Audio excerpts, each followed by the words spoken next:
tatlo. Ang tanong, sino ang nanalo ng 3,000 ngayong araw?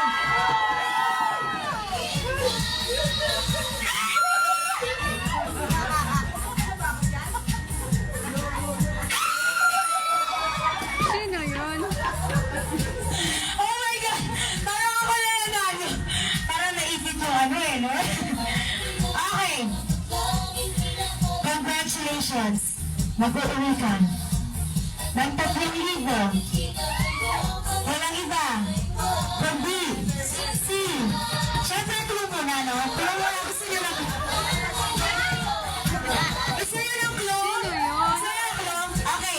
Una-una sa lahat, nakatingin siya sa akin ngayon. Okay. Sige, ganito na lang. Una sa lahat, yung kanyang pangalan ay merong A. Sumigaw yung lahat na may natin. Sumigaw. Okay. Okay.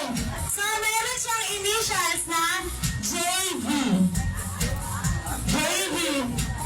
Congratulations! Bibigyan ng papel! Uy, Wow! Ang galing! Mga nami-request lahat na nanalo ng cash pumunta po dito sa harapan para mapapicture po tayong lahat. Ma'am Ruby, Ma'am Wow, wow, wow,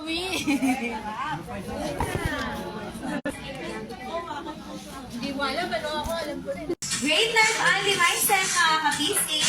Kanina, ginanap po namin ang aming business meeting doon sa may Jollibee Private Square.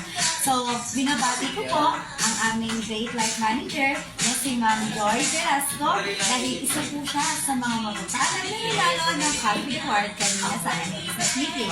At alam niyo po ba na siya ay nakapag-uwi ng 3,000 na.